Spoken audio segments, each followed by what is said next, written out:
At what point does the pursuit of growth for the sake of becomes another way of abandoning ourselves? When self-development, when healing becomes another project, another to-do. Welcome to Whole and Unleashed, a podcast about coming home to ourselves. I'm your host, Jessica Locke, a holistic mindset, Strala yoga, and human design guide. This podcast is not about telling you what to do. It's about sharing stories and tools to connect to your inner wisdom and maybe give you an extra nudge towards living wholeheartedly.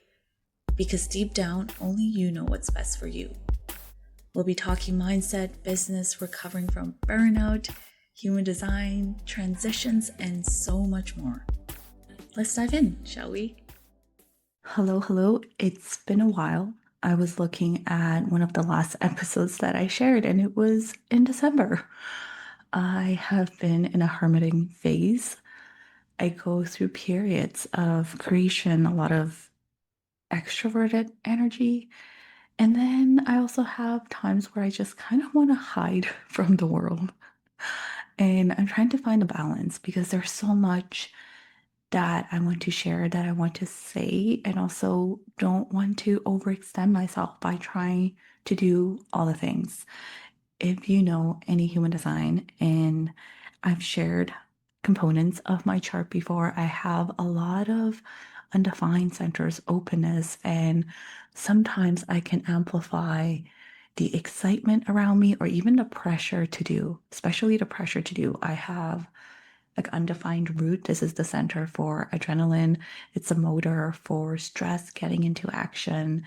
And the way I operate is that I get a lot of the energy from external deadlines, external pressure. But if I'm not careful, then I can try to run with this energy or hold on to it for too long, even with the undefined sacral. But I'm feeling a little bit more social now. Maybe it is the Leo energy. I believe the nodes just change. I'm not sure what the proper terminology is. And I'm feeling chatty today. I'm feeling that there's so much I want to come on here and share and say hi to and connect with my people. I'm feeling that I'm ready to kind of come out of my hermit shell. It's only taken, 8 months to get there.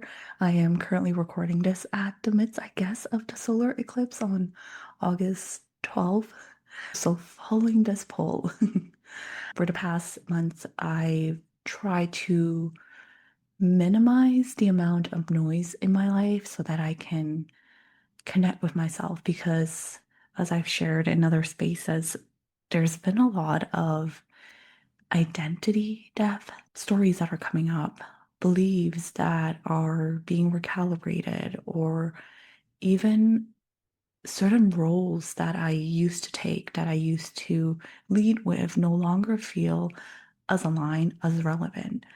So, tuning out the noise, sometimes even not showing up on social media as much, has been helpful, or not forcing myself to create has been the most important aspect because my brain had way too many tabs open. And it wasn't just the distractions of mindless scrolling, but also the constant consumption, the intake of information, collecting ideas, inspiration, learning, subscribing to a gazillion business newsletters and plans. Not that I had that much, but I guess my social media algorithm was showing me a lot of business advice, and a lot of them are useful, but do they necessarily apply to me in the stage that I'm at? Not really. And just noticing how that was adding to the noise. And again, none of these things are inherently bad. I was just taking in too much from every direction. And that's not necessarily bad sometimes, because I don't think the idea is to close ourselves off, but it's also creating the space so that I can integrate, so I can actually put into practice the things that I'm feeling pulled to express, the things that I'm learning, whether that be, taking care of my body or cooking certain recipes, or even what I want to create and the direction I want to move whole and unleashed towards. A big part of that process has been shedding identities. There were certain stories that I was holding on to because it helped me make sense of myself.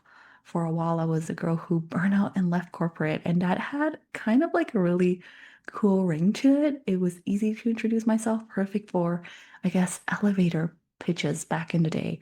And it was a powerful phase. It marked a turning point in my life and it opened the doors to this profound work.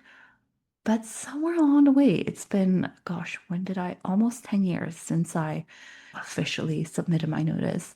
I realized I was still carrying parts of that identity that no longer belongs to this phase of my life. Because, yes, even though I have burnout and then I burn out later again, and yes, I walked away from a path that wasn't aligned, and then my whole identity revolved around healing, that's not the entirety of who I am.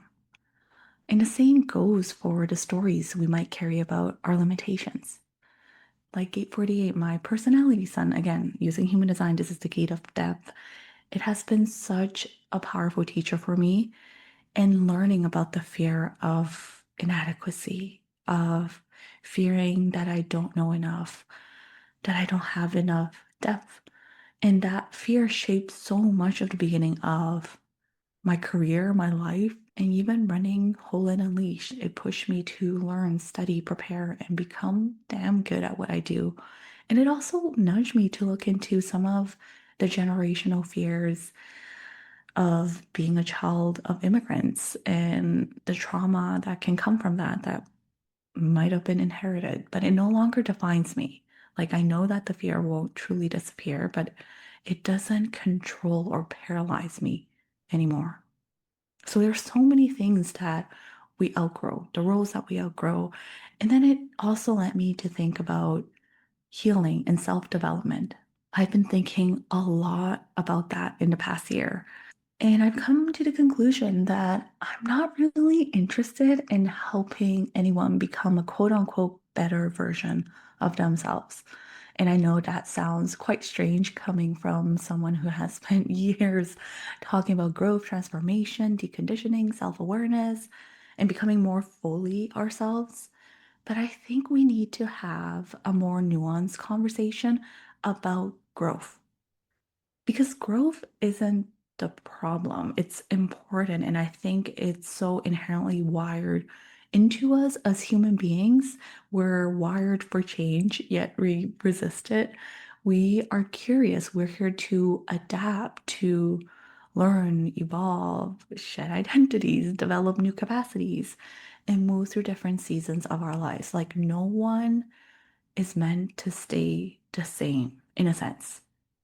And there's nothing inherently wrong with wanting more. But after coaching hundreds of clients over the past couple of years, the question that I keep coming back to is, at the expense of what? At what point does the pursuit of growth for the sake of becomes another way of abandoning ourselves? When self-development, when healing becomes another project, another to do.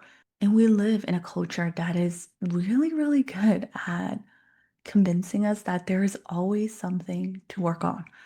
Your sleep could be better, your nervous system could be more regulated, your hormones could be more balanced, your morning routine could be more optimized. You could be eating differently, exercising differently, thinking differently, working differently. There's always another podcast, book, protocol, supplement, or framework. And another thing that you could learn about yourself, another way to improve. And again, a lot of these things can be and are genuinely so helpful. In fact, I actually love how accessible information has become over the past 20 years, even the 10 years, 5 years, 2 years ago. Does anyone else remember, and I might be aging myself, having to go to the library and pull out encyclopedias for research? Google wasn't a thing yet. And I'm sure even before then, how did people used to write papers? How did they find information, distill it, and discern? And I have incorporated so many useful things into my life because of the easy access to information. I love social media. I love Pinterest. I love TikTok. I love YouTube. And I've created habits that support me.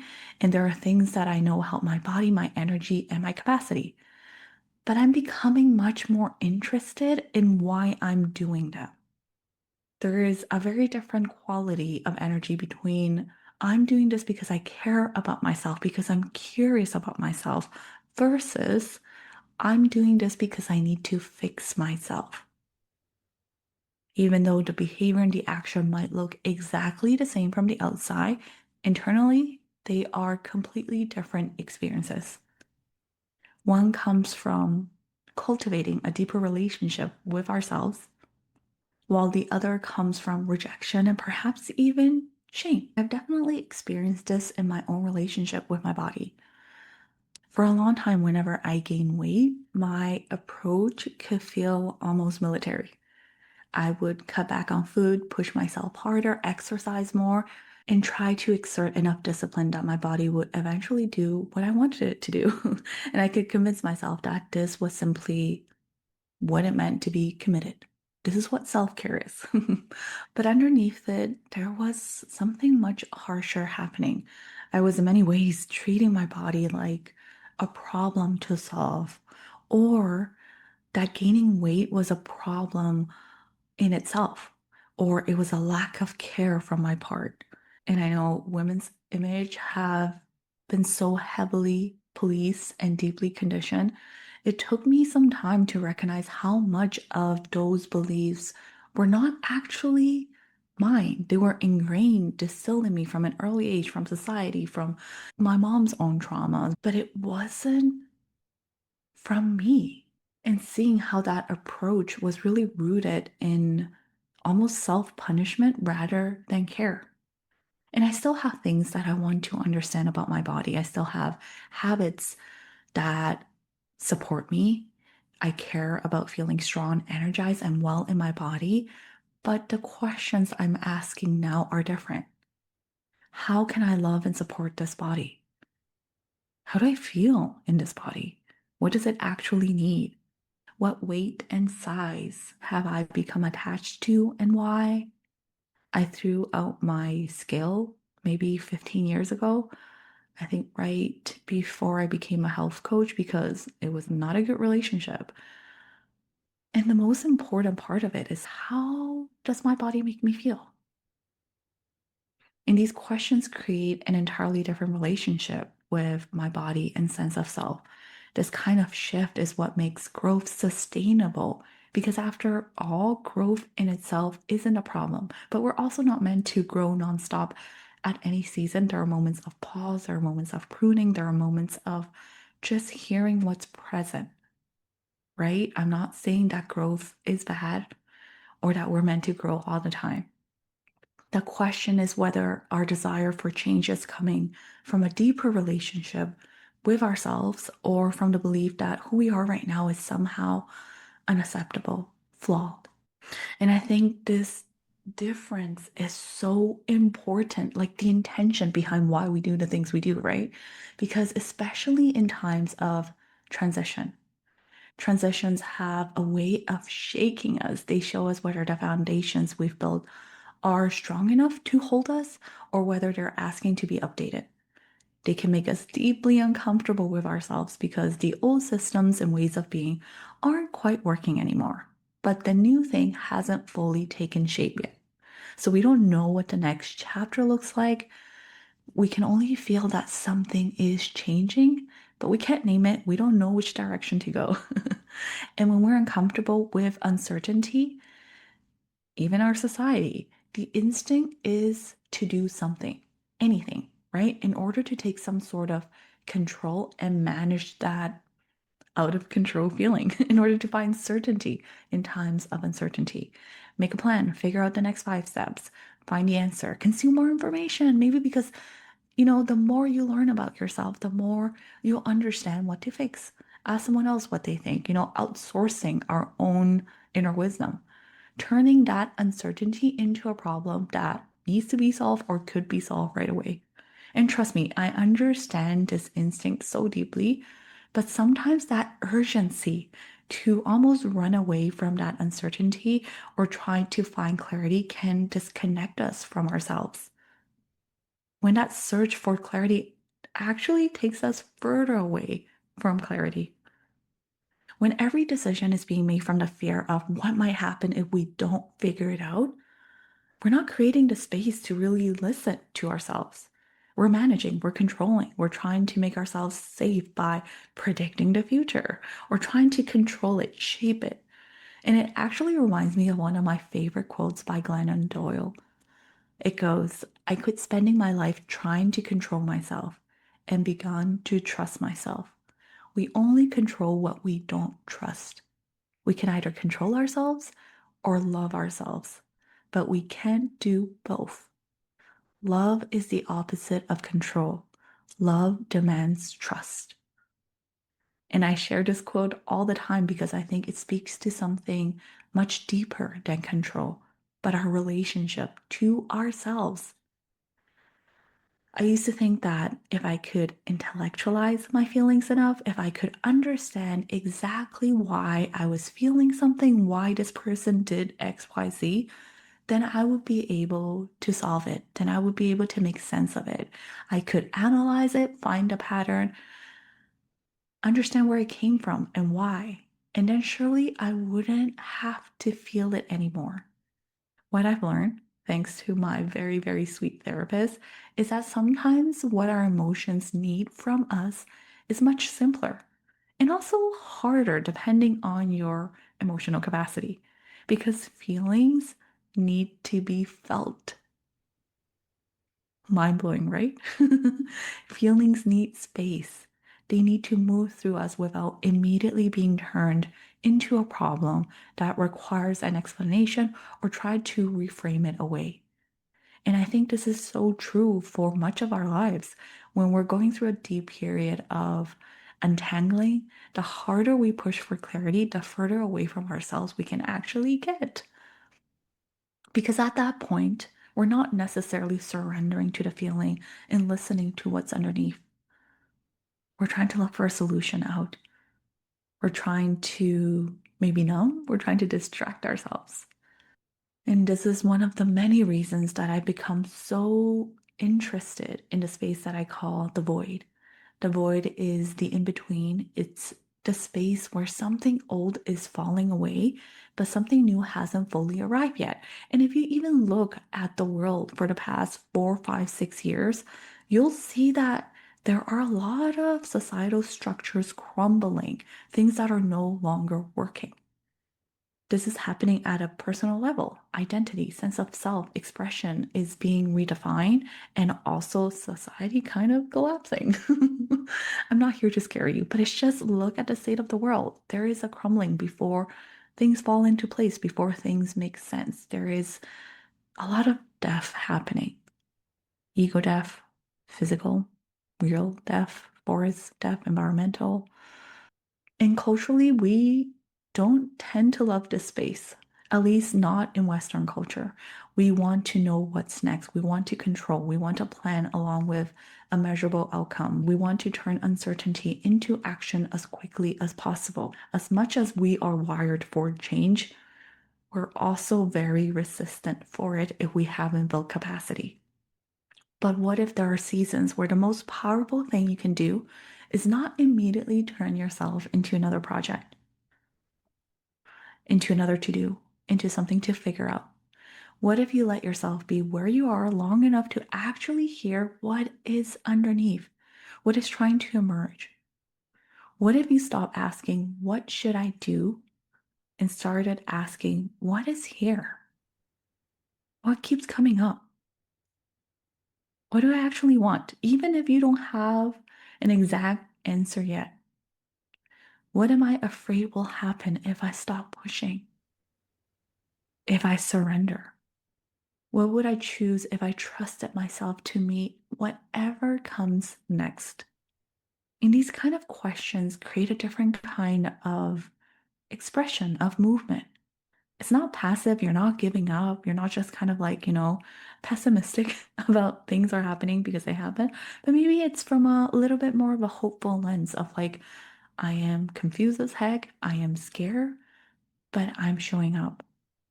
Because this is not about abandoning growth. But this is the kind of growth that isn't rooted in self rejection or shame or growth for the sake of growth at the expense of other people, growth at the expense of our environment, of draining resources. Because again, the goal isn't to stop changing, we're always changing. It's to be able to move through that change without abandoning ourselves in the process, without losing ourselves in the process, losing our centers. And we're not always going to be grounded or regulated or feel good. That is okay. But can we tend to ourselves from a place of wholeness rather than constantly trying to earn our way into it? What if we're already whole? How can we care for ourselves without making ourselves feel guilty or make ourselves feel wrong? Can we want more without deciding that what's here, what's present right now is not good enough, it's insufficient? Can we honor both? Like, yeah, I want to grow. I want amazing things. I want a life where I am abundant, that I'm able to support a life on earth that is nourishing for the people around me, my community. I have big dreams. And also, I might not be very close to that dream yet, but I know I'll get there. Can I appreciate what I have? That's why gratitude practices are also so important because it helps us rewire our brains from focusing on what we're lacking and what we already have. And something about being more attuned to that, it also helps our brain start recognizing in what ways there is abundance flowing. And perhaps that is one of the deeper invitations of the whole deconditioning spiel, not to become a better or a different version of yourself, but to become less afraid of being yourself, to peel back enough to see what you've inherited, your beliefs, your dreams, your desires, what you've absorbed from your environment, from the people around you, and learn and recognize where you've learned to maybe perform in order to fit in, where you've masked, so that you can begin to recognize the difference between what is actually yours, what is looking to be expressed, what wants to be released, what is a story you can put behind, so that you can make space for what wants to emerge. That's the kind of growth that I've become so obsessed with. I don't even know if I should call it growth or healing. That's the space that I've become obsessed with.